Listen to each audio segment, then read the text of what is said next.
This is the Good Neighbor Podcast, the place where local businesses and neighbors come together. Here's your host, Jeff Gardner. Welcome to another episode of the Good Neighbor Podcast. Today we have a fantastic neighbor on the show today, Jenne or Diana D'Amato, which you might know. Diana Jenne now. Diana Jenne, fantastic. Very happy to have you on the show today. We'll get into the reasons why I'm so happy, but Diana, welcome to the show. Thank you so much, Jeff. It's a pleasure to be here. It's wonderful what you're doing. Thank you. I appreciate that. And the audience doesn't know that Diana, at one point in my life, was still a fantastic individual, but super important individual. We went to high school together. We hung out together for a very long time. Wonderful human being, great heart, and the owner of the Wellness Route. So if we could tackle the business side first, Sure. Can you tell us a little bit about what the Wellness Route is and what you do, Dee? Absolutely. So the Wellness Route actually started as a mobile spa. I was servicing people in their home for facials, manicures, pedicures. And every time I would show up at someone's home, it would be such a special occasion for them. You know, it was such a treat. And after, a few years of doing this and really busy around the COVID time, I was really busy. It really just dawned on me that this should not be a special occasion. Self-care is a daily practice. So I started to transform my business to help people find self-care routines that they could plug into daily, they can always have access to. And when, they get their spa treatment, it's not so much as a treat as it is, that extra self-care, because they do have good self-care practices every day. So that's kind of how it started. I've actually been in business for 13 years. So as an entrepreneur, you really do have to roll with the times and be able to kind of, shift your business model to fill the need of whatever the customers want. So this has been going really great. And I would like to say that I'm a self-care coach, because if someone purchases something from my website, I really do like to help them use it. My worst nightmare is for someone to buy something in the name of self-care and then it just sits on the shelf collecting dust. So there's a lot of follow-up and a lot of coaching involved in the purchase and the, aftermath of purchasing something. It becomes a routine, and that's with my help. So I really pride myself on that. I don't know that we'll ever get enough of this stuff. I mean, from my life being in the audience that listens knows a pretty good deal of my story. So a bit of it took a few wrong turns through high school and college. Fitness was always kind of there, but I loved my parties. I loved not being sober all the time, right? Certainly on the weekends. And then almost through necessity, busted both my legs. This is kind of after we were hanging out a little bit later into my 20s, busted both my legs. That went into pretty strong onto dependency on pain medication. And that took me down a nasty path, which you learn a lot of skills. You go through some deep internal work. Hopefully, if you're trying to get through that, I certainly sought out some help, different counselors and different experts out there. And almost all of it was rooted in taking care of the body and the mind. And since 27, now being almost 11 years, really, if the team asks me, if the clients ask me, any speaking engagements, if it comes up, that is my foundation, is sleep, nutrition, and movement of some sort. Plug it into whichever category you like of that, whether it's CrossFit, yoga, whatever, it doesn't matter. Whatever style of diet that works for you, doesn't matter. And then get your hours of sleep. So self-care, I just can't think of too many things that give you a better return on investment or a higher priority for your life. So I love that you're focused on that. And I'm curious as to how that looks. So you started as a mobile spa. You go to people's homes. Yeah. Does that still happen? No, it doesn't, because I really want to reach as many people as I can. And I'm only one person. So with the mobile spa business model, as good as it and as good as an idea it was at the time, I now have 3 children. So I can't take that time away from them. I don't want to, right? Yeah. So it didn't really make sense anymore for me to be out the door working. I really wanted to create something that I could be more with my children, have that flexibility. And that's kind of how it started. And really, we all shop online. Like it's fantastic to shop online. I like to really set myself apart, having really none of my products available on Amazon. So everything that I use is and represent is unique. And I love working with small batch Canadian companies. The two main skincare lines that I represent, they are small batch Canadian, wonderful brands. So I really just do feel that duty and pride in sharing that, sharing these wonderful lines and giving them spotlight on my website. Yeah. I think if we can keep it local, and in almost all cases for me, certainly I've found that to be possible. Sometimes comes at a higher cost, but in most cases it came with a higher value. And there's nothing like building up your home.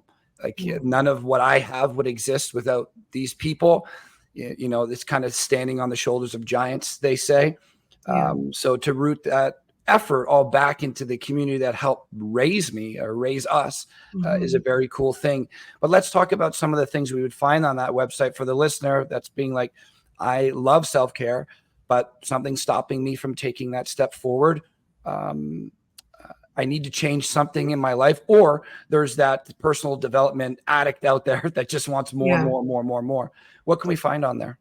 So I think having tools accessible in your home is really going to help you with your self-care routine. So for example, one of my best-selling products is a foot massager, and it's a very intense foot massage. It has different settings, but it's gone to the point now where I would never sit on my couch without putting my feet in this foot massager, right? So sitting on your couch, it's a simple thing that, if we find the time to have a seat, great. But why not stack it with something self-care so that now you're getting this extra element of self-care and you're enjoying sitting on the couch, but you're also getting the reflexology and the shiatsu pressure of a foot massage. So when you stand up, your whole body feels relaxed and you don't just feel like, a couch potato. Another example, I really love LED masks for the face, for the hair, for the skin. And so simple tasks that I have around my house, like folding laundry, unloading the dishwasher, like I'm wearing an LED mask, right? So there's a lot of that's, I truly believe in self-care stacking with other things that you have to do around the house. One of my newest and most unique tools that I have that I'm really excited about, I actually brought it from Florida back to Canada, and it is a lava meditation mat with infrared heat. So literally all you have to do is lay on this mat to feel the benefits. And because it is embedded with 30 pounds of lava rock, it is extremely grounding. And it just really gets you in the zone. So for someone that wants to make meditation a practice, which I'm finding a lot of people are seeing the benefits in meditation, they don't know where to start. It's not as simple for them as to just put on, a meditation podcast and try to zone out. It's not that easy to get into that place. This meditation mat helps you get there, and all you have to do is lay on it. And added with the infrared heat, that starts detoxing the body. It helps with inflammation. There's so many benefits, and it is completely unique. So I'm really proud of that product because it's on my website and I have a handful of them to distribute in Canada. And so that's something that, if you go on my social media, the past couple videos are a lot about educating people on those mats. Well, first off, kudos to you for doing the education, because I have creeped her social medias, people, and there is some really good stuff on there, which businesses don't have to do. That's costing us. I do something similar. It's costing us time. It's costing us money. It's costing us effort. But I think it is a character trait of a person that doesn't just have a business for a profit, but has a business for a profit and an impact on other people. And I love that you do that. But there's no but. In addition to that, these products that you're talking about, like habit stacking or self-care stacking, for the people that maybe haven't heard that before, just put yourself in this experience. You have kids like Diana does. You go to work all day, and then you want to have some semblance of life in the evening. So if you're awake. What are we awake for? Like 18 hours a day, 16 hours a day, something like that. You're going to work for 8 or 9. So now you're left with 6 or 7. You got your kids, you got your sports, you got the gym, maybe something. There's just very limited time in the day. Mm-hmm. And with all of these necessities like work, we have to take care of, kids, we have to take care of. There's not a whole lot of time left for treating yourself the way we should. We get one body, we get one mind, we got it for life. Yeah. And we have no idea how long that life is going to be. So I just encourage the audience to ask themselves, what would happen to your life if you started giving a little bit more love to yourself? As I've talked about many times, huge focus for me, and obviously a huge focus for you. So meditation is really important to me. But to your point a moment ago, sometimes I like to meditate right in the morning because I'm most calm then. But in many cases, it doesn't happen.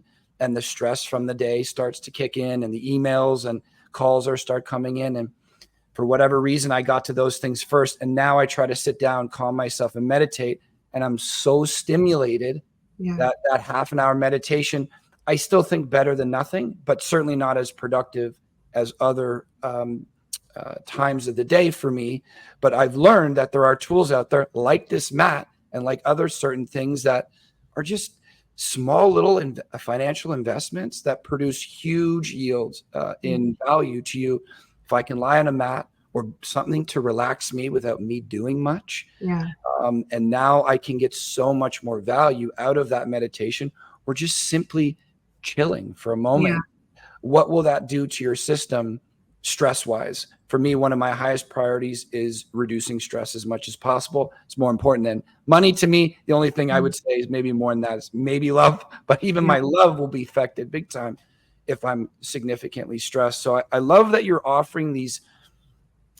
They're almost like opportunities for people to take more advantage of the limited time they have to tap into things that are extremely beneficial for them. Absolutely. Are these things you use for yourself, Dee? Like, that's the one thing. Just the look on your face. Like, because it's like everything that I share and everything that is on my website, I personally use. Like, that's the test. That's how you get on my website. It's if I use this, if it works for me, it's on. And that's what creating content, like, it's not, I feel like it's nothing I have to think about because this is the stuff I do anyways. So that's why I have a lot of videos, sharing and explaining and educating because I'm doing this anyways. So it's not, I don't have to think about it too hard. So and honestly, I have 3 boys, 2, 5, and 8.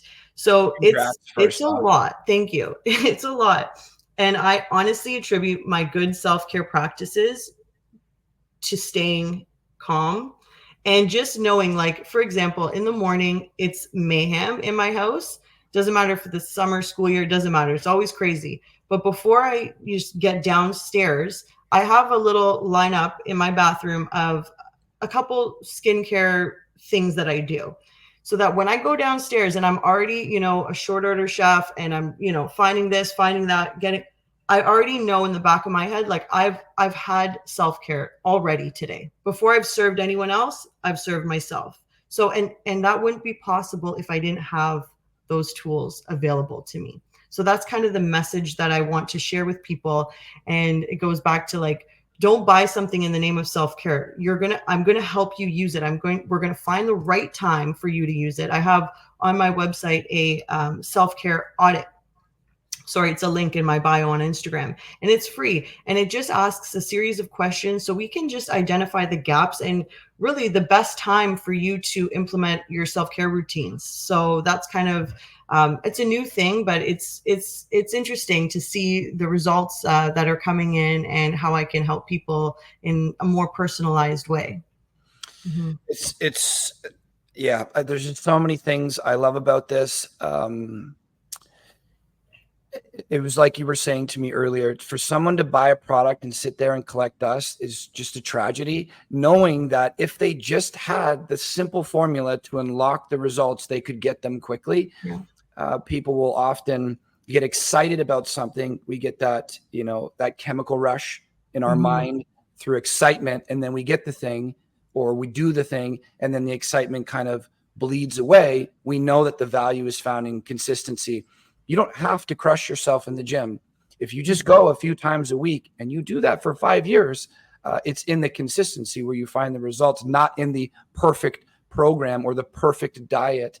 It's really, for me, especially with my clients coming from the personal training world and owning a gym for a while, that's what it was. Yeah. You have people that show up 3 times a week for 20 minutes. You have people that show up 6, 7 times a week for an hour and a half.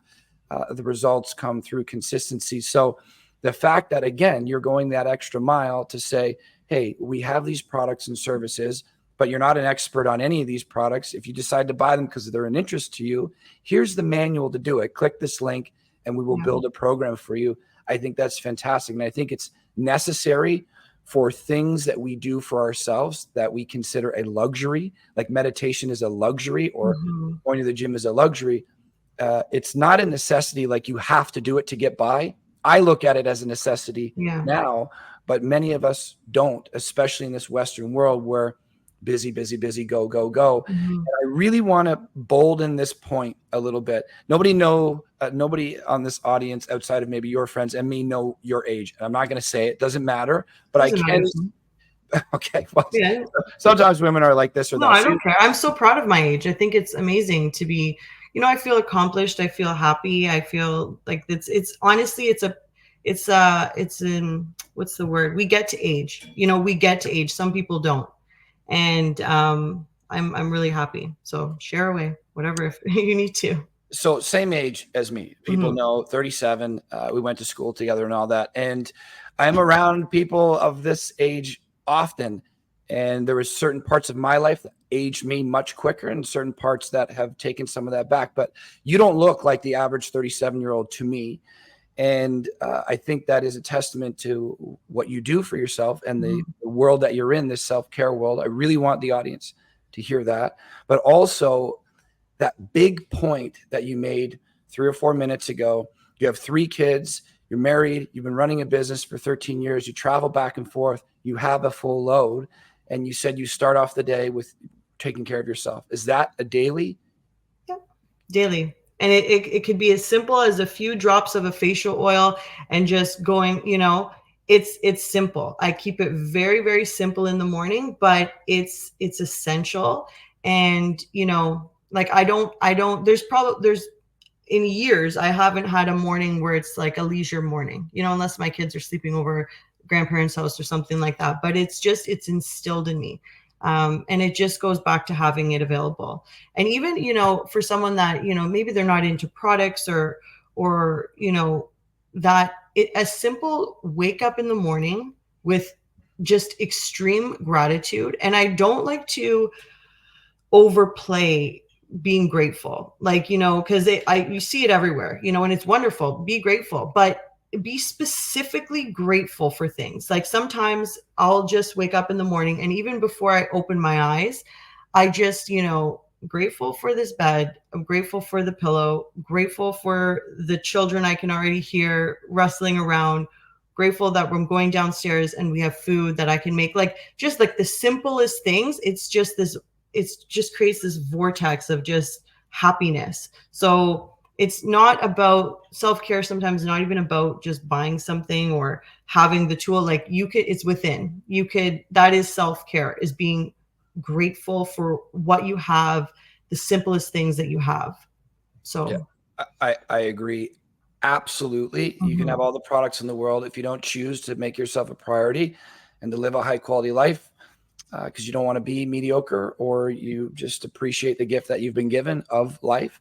Yeah, it's a choice within. And you said a moment ago, we get to age. Yeah. Somebody that both of us know quite well for a long period of time just passed 2 weeks ago, a little bit younger than us. That's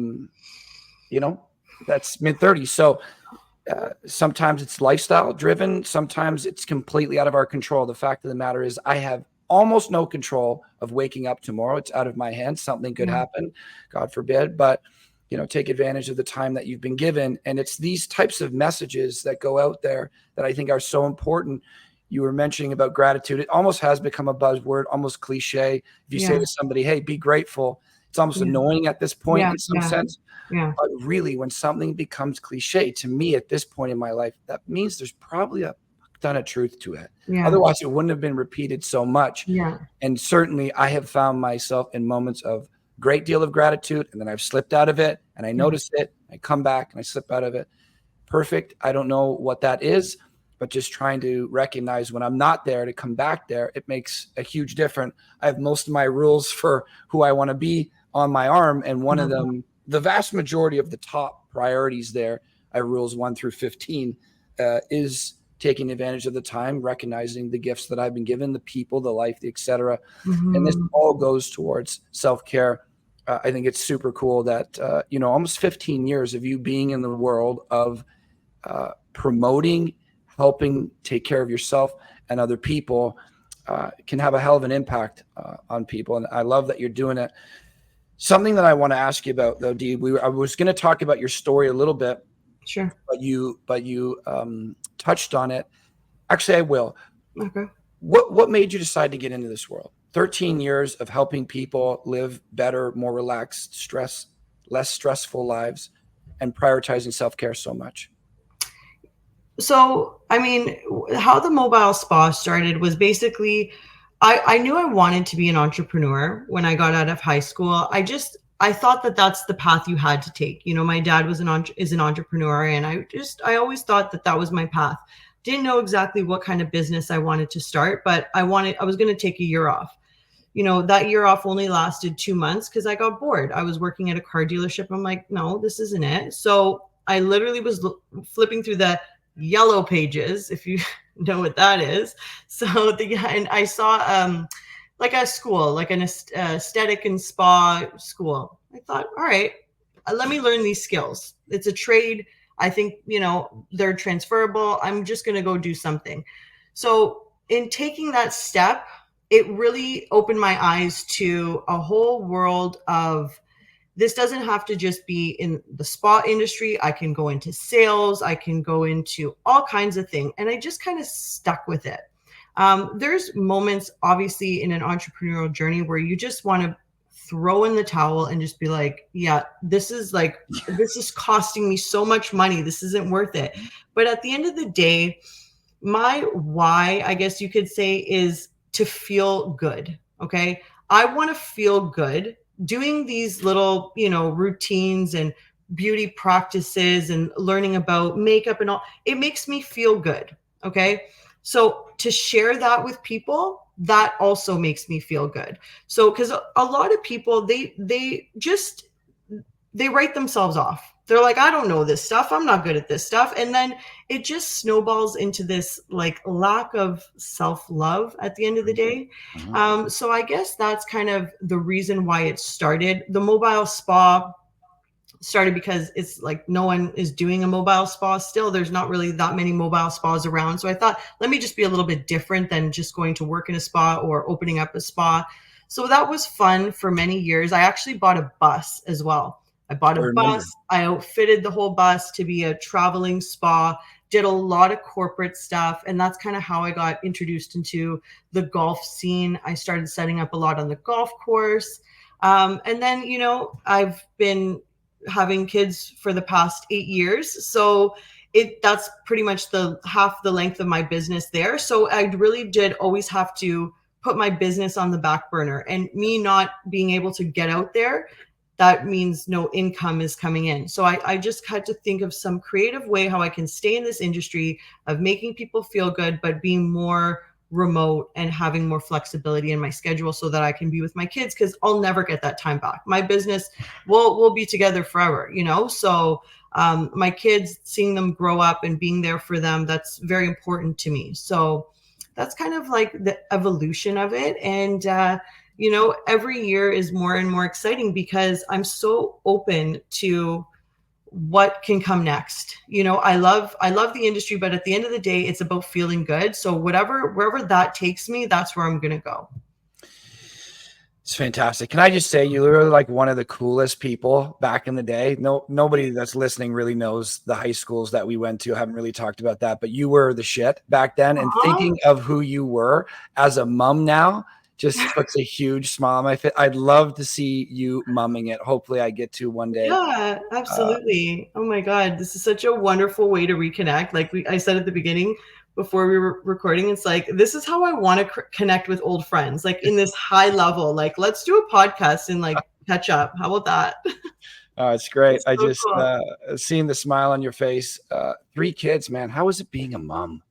It's amazing. It's so rewarding. And for a couple years I've been doing a hybrid education system where we've been homeschooling and having them in alternative schools. So that's kind of because we've been wanting to travel back and forth to Florida, and we've been doing that for the past 2 years. So I mean, like, that's a whole different ball game there. That's a whole different hat to wear. But it is fulfilling. And at the end of the day, I want my kids to be happy. I want them to feel secure and confident in everything that they do. And I honestly try not to put too much pressure on myself, because that can, like, completely ruin your own thoughts, can ruin you, that.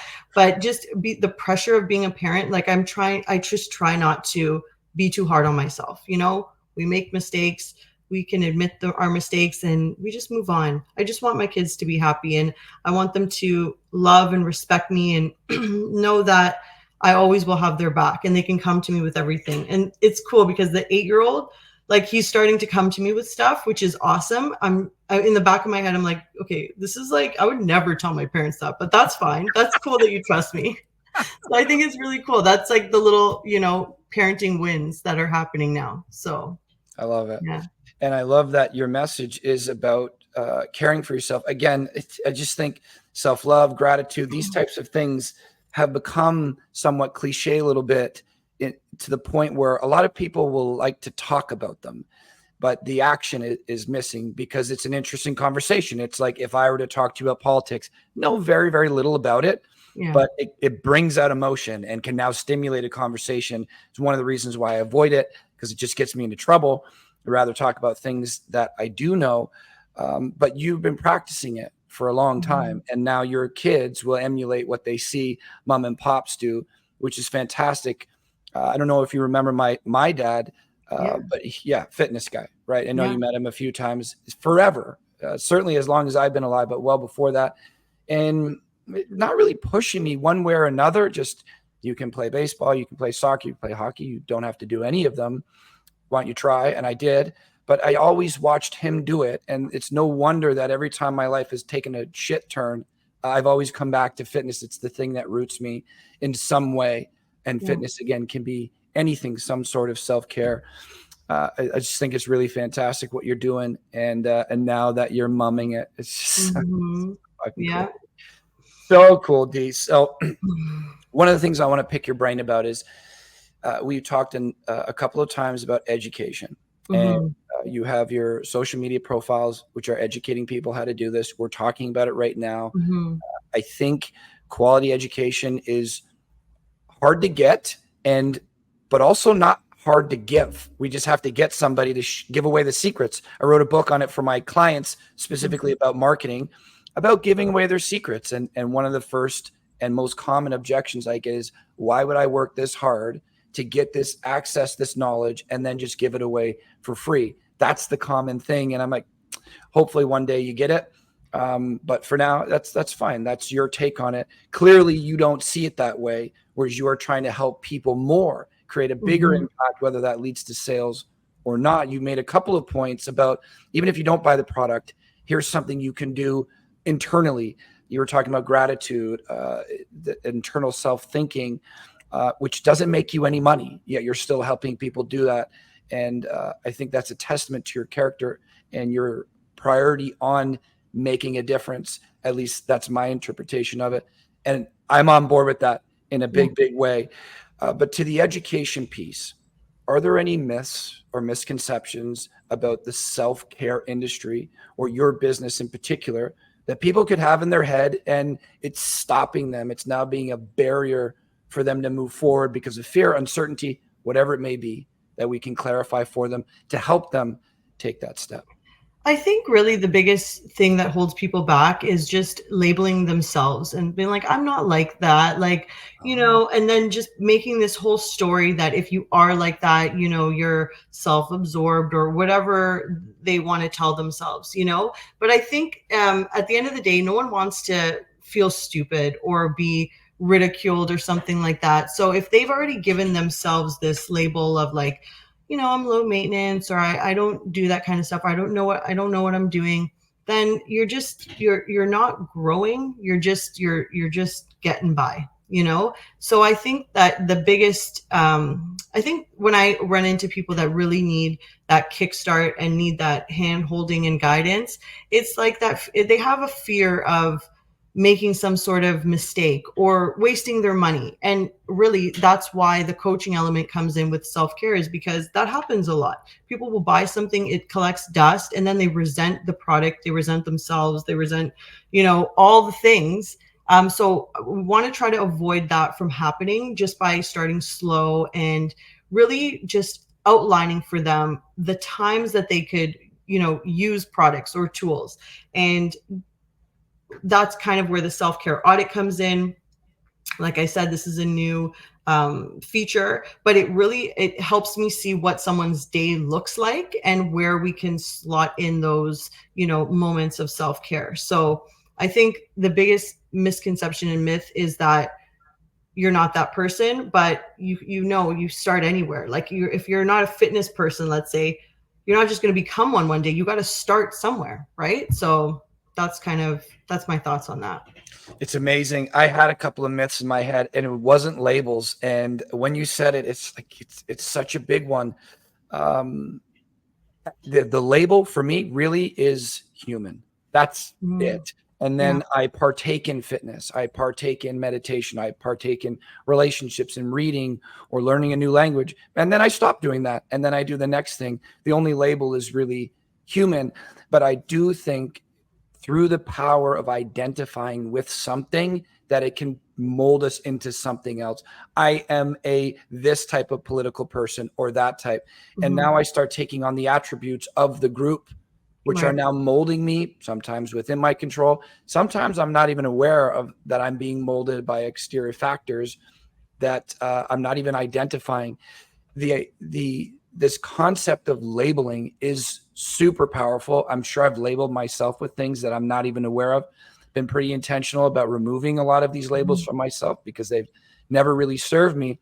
But I'm so happy you brought that up, because I wasn't thinking that you don't have to be a fitness person, or I don't even know what that is. I guess somebody that takes part in fitness regularly, but maybe just hear what Diana is saying and be open to something. If you value growing, if you value bettering yourself, if you value getting more joy out of your day, who would say no to that? So if it's like, hey, if you could get more value out of your day, you could be happier, smile more, have better friends, attract better things, more opportunities and luck come your way, possibly. All you have to do is be open to trying something new, washing the label away. That's a pretty good pitch. I think I would get on board with that. So I appreciate you bringing that up, because I was not expecting that, and probably, I don't know, it's a hell of an answer. Well, the other thing too about it is, if you know anything about manifesting or just bringing things into your life, you have to be an energetic match for it. Okay. And not, I don't want to get all out there with this. Like, it's pretty simple. If you are walking around miserable, beating yourself up, you're going to find a lot of those situations. That's just going to come to you. Okay.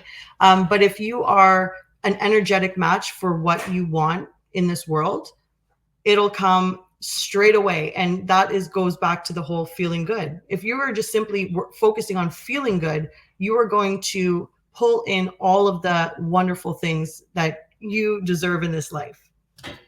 And that's simple manifesting. It really, it's amazing how much you simplify that, because when people, at least from my experience, when people talk about manifestation or vibrations or energy frequencies, I think people will say it's woo-woo or confusing, or I can't connect with that. And then many will, of course, there's both sides to it.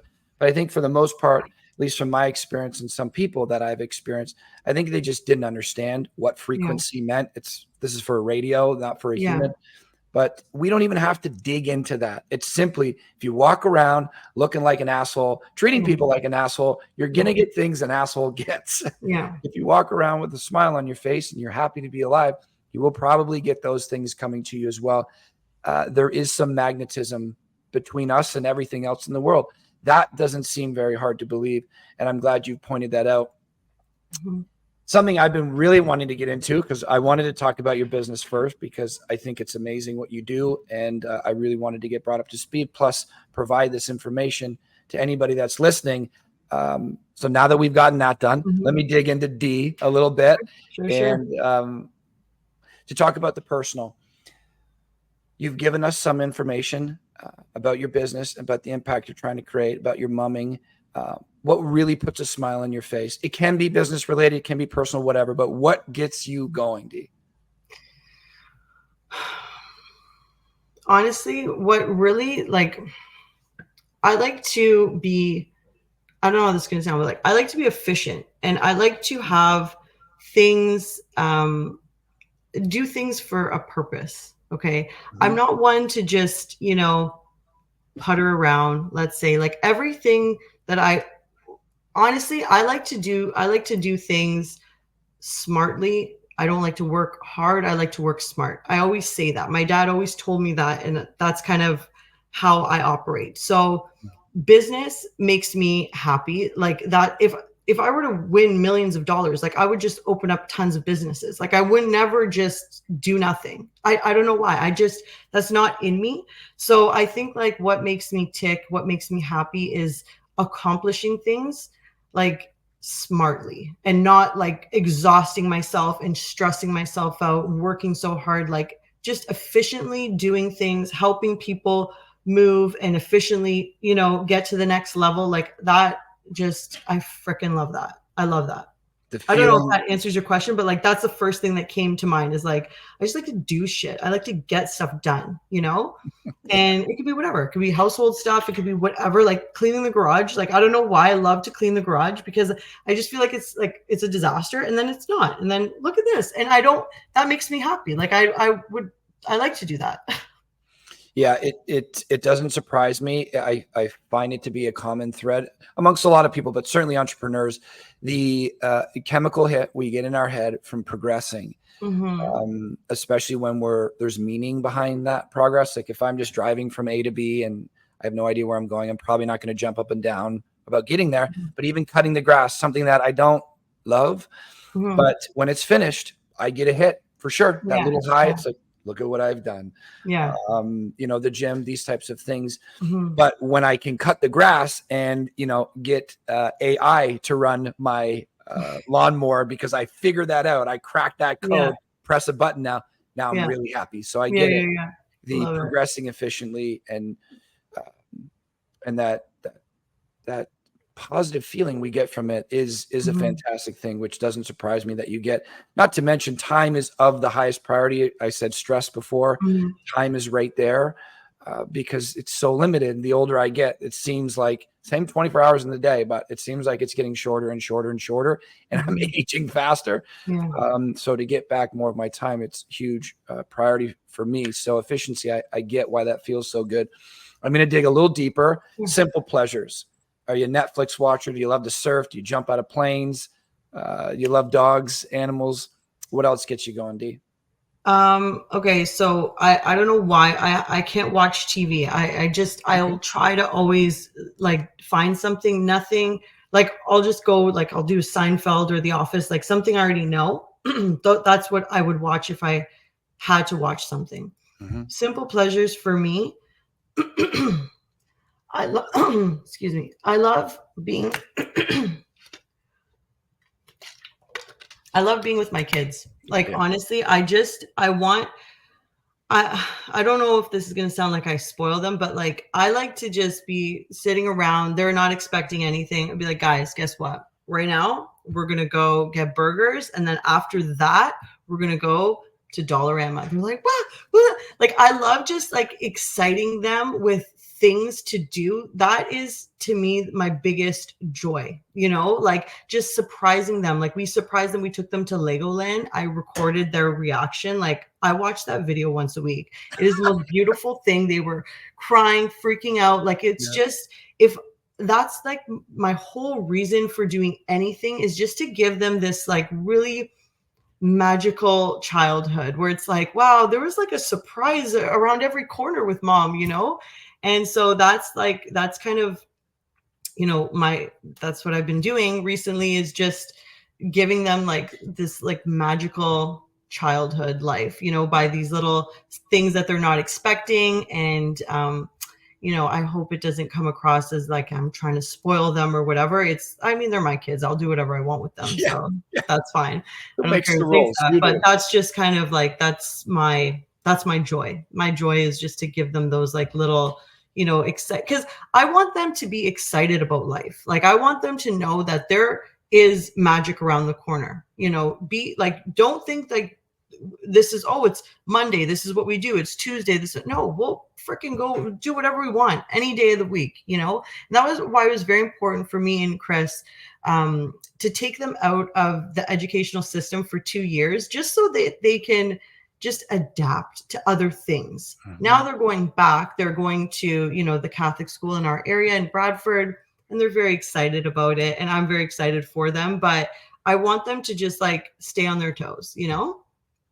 What a unique experience too. And I'm hearing more and more of that now. It's just breaking down these confines of these, metaphorically speaking and literally speaking, institutions that have been created since well before we were born, that were just par for the course. Here's the first path. You do this. Second path, do this. Third path, do this. Now you're retired, do that and die. And, a lot of us didn't buck that formula until we did. And now through that bucking of that formula, we hear a lot more people like yourself of being like, listen, these are my kids. I have a lot of life experience through these variables that I grew up with and then turned into a teenager and an adult. And these are the things that have become valuable for me. And you probably think there are certain things of value inside the traditional education system and some of the things that are limited by it. And you're able to give that opportunity to your kids. I imagine you being an entrepreneur has been a factor in that. I just think it's a very cool thing. Not a parent yet.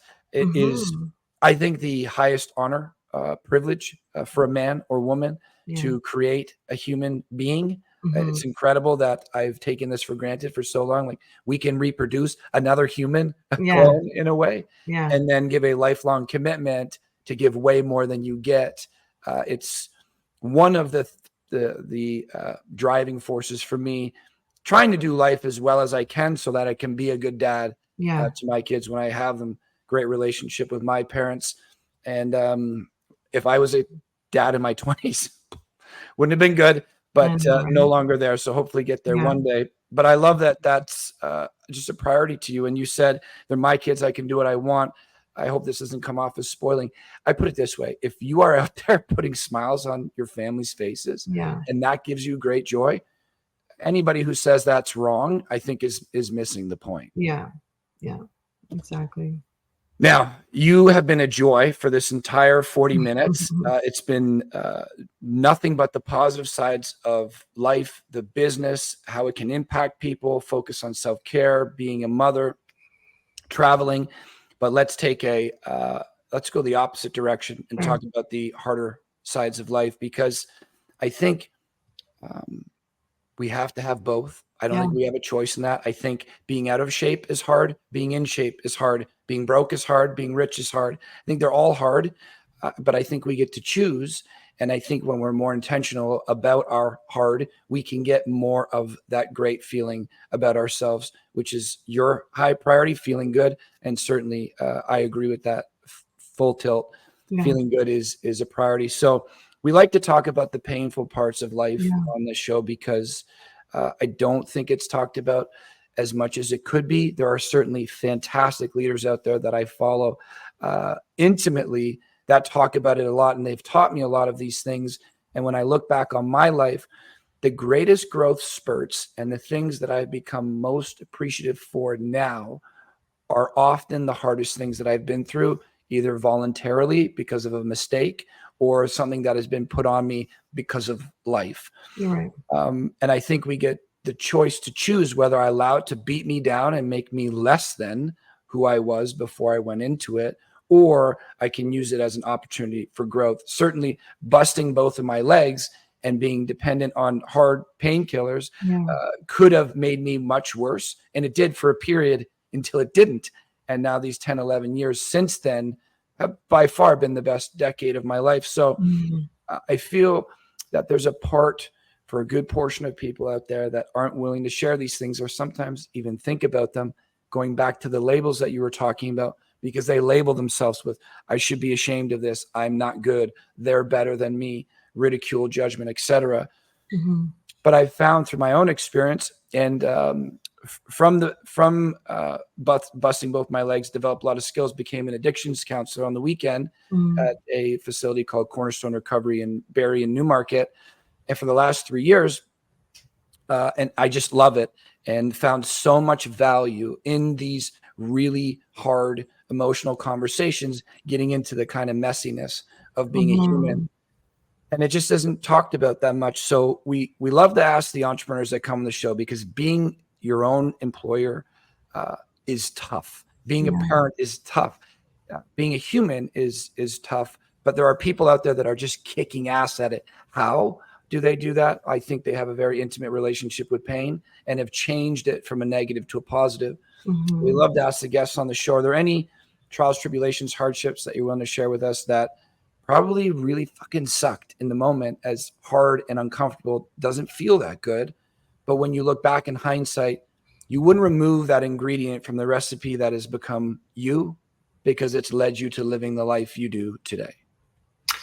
I mean, yeah, like I don't know how often this happens, but pretty often I'll go through a period where I'm just like, what is this all for? Like, what am I doing? What am I doing this all for? Being an entrepreneur, there's a lot of money that goes out sometimes and that doesn't come in.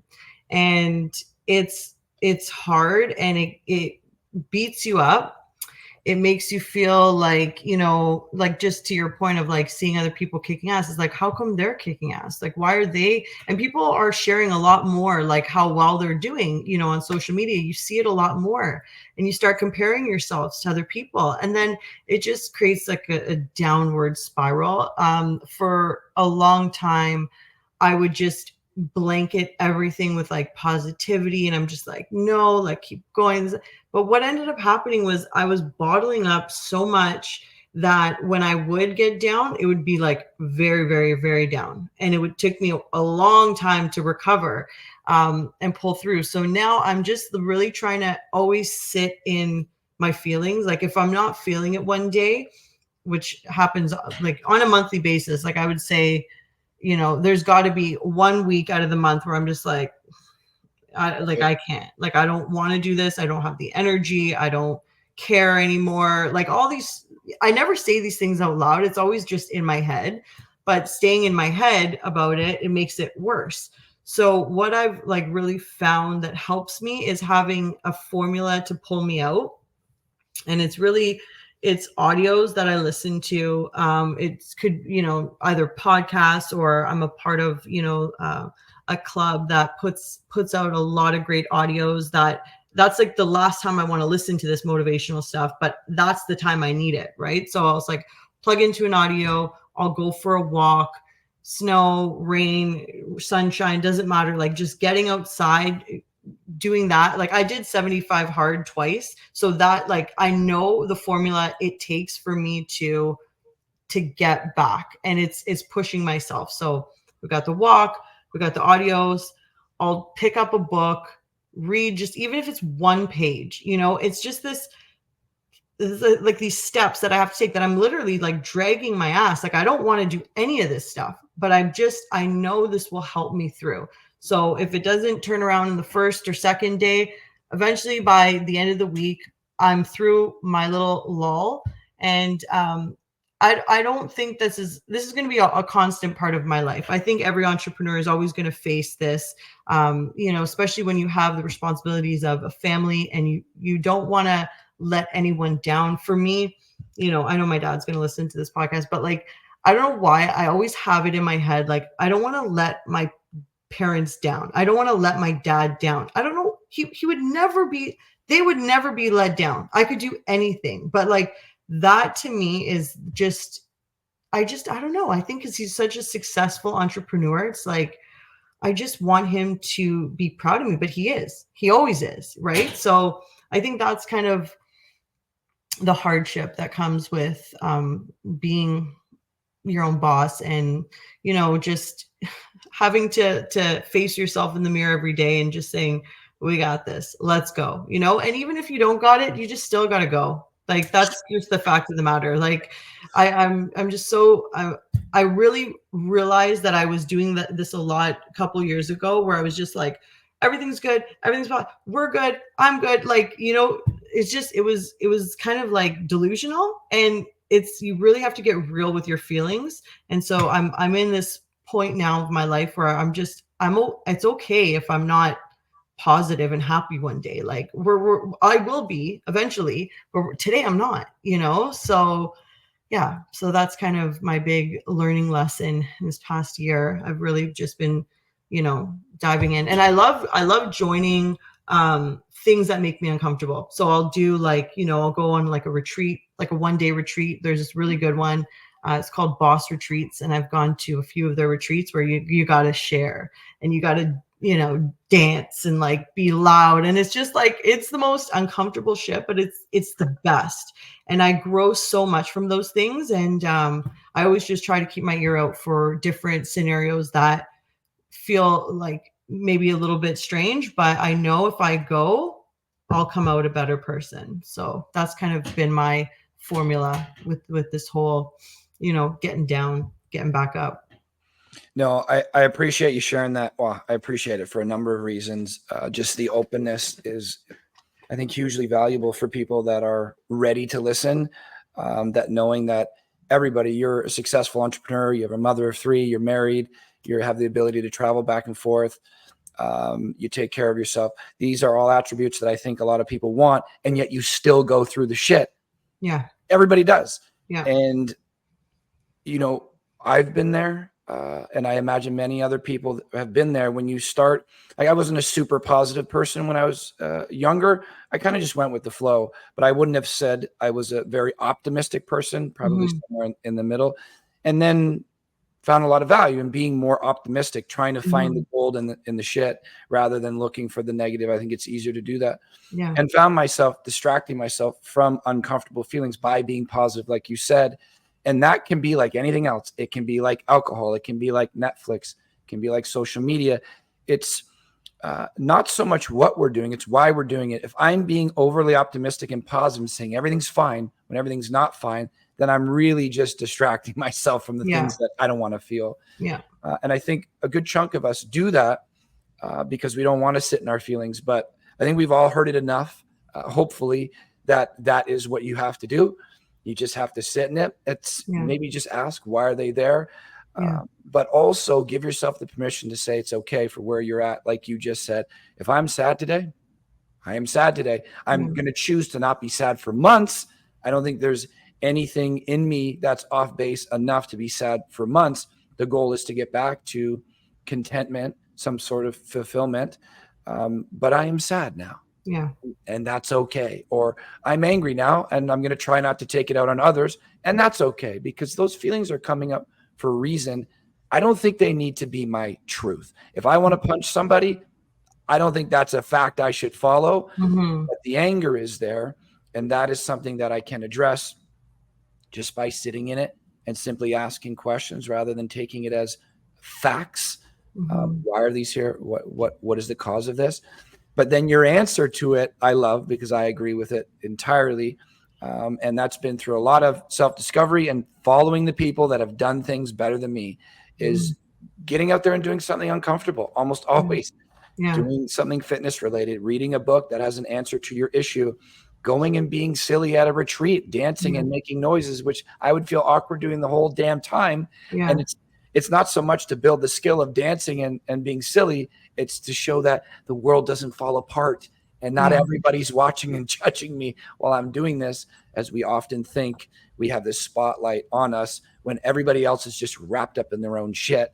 But we struggle with other people's judgment. So I really appreciate you putting that out there. It's a simple thing that we all go through, but it is potent on all of our lives. There's all ups and downs. How do we treat ourselves when we're down? And is it okay to be down? I'm no expert in this, but I certainly tell myself it is. Yeah. And you're doing the same. So I think that's fantastic that you take that approach and that you're willing to share that with us. Thanks, Dee. No problem. Thank you for asking. What is the one? So we got you paint this picture. You got 1,000, 2,000, 3,000 people, whatever it is in the audience. You're on stage and they say 90 seconds. You have a mic. What do you want to say to your audience, your ideal clientele, the people you're trying to impact? What do you tell them? That you deserve self-care. Everyone does. You got to find what works for you. Don't be scared to honor yourself. Don't be scared to respect yourself. And at the end of the day, you are a better human being with more care towards yourself. Like, that's just like, that is the bottom line. Like, you can, if you are a piece of shit to yourself, how could you possibly care for anyone else? Like, we've heard, all that kind of stuff before. You got to fill your cup before you pour it. Okay. That is like the simplest thing. That is the simplest thing. And I think that's the whole point. That's my whole mission in life, is just to show people that it's easy. It doesn't have to be overwhelming. You can start slow. It could just be one little thing. But it really has a massive ripple effect on your life. So I don't know if that was 90 seconds, but that's what I got to say about that. It was less than 90 seconds. And it's like you nailed it. Mm-hmm. Is there a time to start? Should we wait for a perfect moment? No. Do I need to get ready for it?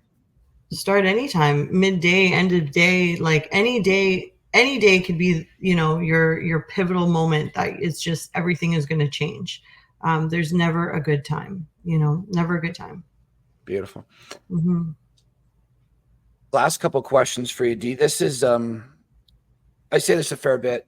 We created this podcast, my partner and I, and it's really just become an extension of like who I am. I try not to talk about things that I don't know about. I get curious about things I don't know about, but I certainly don't try to provide advice or on things I don't know about. So I really only talk about a handful of things because I really only study and practice a handful of things. Certainly marketing and entrepreneurship, fitness for sure. Mentorship, big thing. Without mentors in my life, I certainly wouldn't be living the life I have. And because of those people, some of them are dead for thousands of years. Some of them are alive today. Most of them don't know me. I try to pass that on to the people that aren't as far in the journey as I am. And I think that's how we evolve as a species. And then impact and purpose, kind of one and the same. I figure out my purpose. Why am I here? To do what? And then consider the results of that purpose. So they're kind of two sides of the same coin. And a lot of it is here. Mm-hmm. And so I like asking this question from my own experience. I had a mentor, mid-20s. That's when I first started meeting her. And she started to plant these seeds about impact. And she asked me, I encourage you to reflect on your impact up to this point. What has been the ripple effect of you? And I certainly did a lot of negative things, and there were some positive things in there, but I started to get a better understanding of what is the result of Jeff on this planet up to this point. And then she encouraged me to be very intentional about my impact for each day, because I don't know, there's no guarantee I'm going to be here tomorrow. I'm going to live to 40, 60, 80, whatever it is. A lot of that's very much out of my control. And then for however long I am here, what do I want my impact to be? And that's the compass for me. That is the driving force for my life. I'm very clear on those things. It doesn't always go as planned, but I'm rooted. I know where I'm trying to take this vehicle and why. And it's one of the things I'm most interested in with other human beings, especially successful ones. How did you get there? What does it mean to you? Because I think humans can do just about anything when they have a strong enough meaning to it. And I don't really believe in laziness. I just feel like that person hasn't found the reason to do something yet. When they do, they can accomplish almost anything. So very curious about it. We love to ask the guests that come on the show. Dee, what would you like your impact to be? So when you were speaking about this, the thing that was coming to mind is integrity. And I thought about who my mentor is. And I do have a few, but the one that I know personally and that I rely on the most is my dad. My dad, he has the most integrity of any person I've ever met. And he has instilled that in us. And why that's important is because when you lay your head on the pillow at night, like how do you go to sleep? Okay, if you have cheated someone, screwed someone over, or even just like a simple lie that gets you ahead, doesn't really negatively affect the other person, but it just puts that essence of like just negativity, I guess you want to call it, like in your zone. I want to do everything with honesty and integrity. Okay. Like I'll just say a little quick story on this when I had to be put to the test with this. So as I mentioned, I sell LED masks. I always test a product before it comes in. I kept getting this one request for an LED mask, and I said, okay, I'll bring it in. I did my research. I didn't physically have the product in hand, but the technology was comparable to the other masks that I have. So I ended up doing a pre-sale, and I sold a shitload of LED masks, okay, on pre-sale. So they all came in. I sent them all out. I had one for myself. So about a week after everything was sent out, I put it on, and I'm like, this friggin' thing is very uncomfortable. Like this actually like hurts. So I started following up with all these clients. Okay. How's the mask? It's great. No, but how really is the mask? Okay. It's a little bit uncomfortable. Yeah, that's what I thought. I ended up sending every single person a new mask for free. So now I'm like completely out of pocket on this whole deal over here. But that was so important to me because that's my integrity. Okay. Like these people need to trust me. I, should have probably tried the mask before I sold it. I thought I knew exactly what I was buying. It didn't turn out. But at the end of the day, I have to go to bed at night and be at peace. So that's just like one way that my, mentor has influenced me so much. And that's really the impact I want to leave for, my business, my children. We have to just hold that very high. Yeah. Be a beacon of honesty and integrity. Yeah. Damn, V.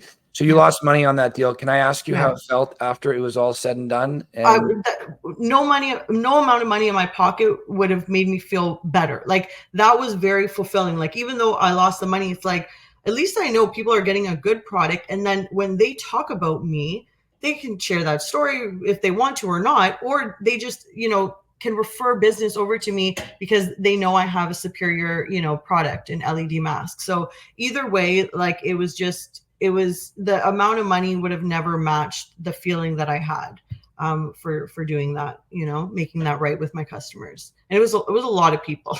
Like it took me a while just to even like send all the new product out, follow up with everyone. Like I did everything manually. I didn't have any automated system for that. I just kind of, so it was time, it was money, but it was so worth it, What a message. I will never forget when I read from a book, the truest litmus test of how you feel about yourself comes when you put your head on the pillow. Absolutely. Like, that's when all that shit comes in and now you can't sleep. Yeah. Your impact of the day shows up when you put your head on the pillow. So I love that you think that same way. Yeah. But money can come and go. Integrity is just like a wall that chips away at if you don't fix it. And it can be the thing. There's few things that I'd rather be recognized for. It's like if a mistake happens, who are you in that moment? Because I will make many more mistakes, probably more mistakes than wins. We call it winning or learning rather than winning or failing, because I'm going to learn more from my mistakes than my wins likely. But who are you in that shitty position? Because everybody's great when everything's great. But it's like when I sent out this product and it didn't work for them, you called them, you replaced it, and then even lost money to represent yourself as someone who can be trusted, that is worth way more than any paycheck to me. And it seems like that's the case to you. I love that, Dee. It has been just fantastic chatting with you. I'm so happy your life is going the way it is, and seeing that, as I said when in the pre-show, you look the exact same as when you're 18. So clearly self-care works, and it seems like you're happy, which makes me very happy, and you have a great product. Before we wrap, what is the best way for people to find out about the Wellness Route or connect with you? So I would go to my Instagram page. That's where I'm the most active. That's the.wellnessroute.ca. And yeah, that's the best way to get in touch with me, the easiest way. And what would the website be? The website is thewellnessroute.ca. Okay. So we have, what is it? The.wellnessroute for your Instagram? .ca is the Instagram page. And then website is just thewellnessroute.ca. Perfect. And then they have the audit right on the Instagram page and all the information they would need between the website and Instagram. Absolutely. You've been a joy, Dee. Any final thoughts or questions or comments to make before we wrap?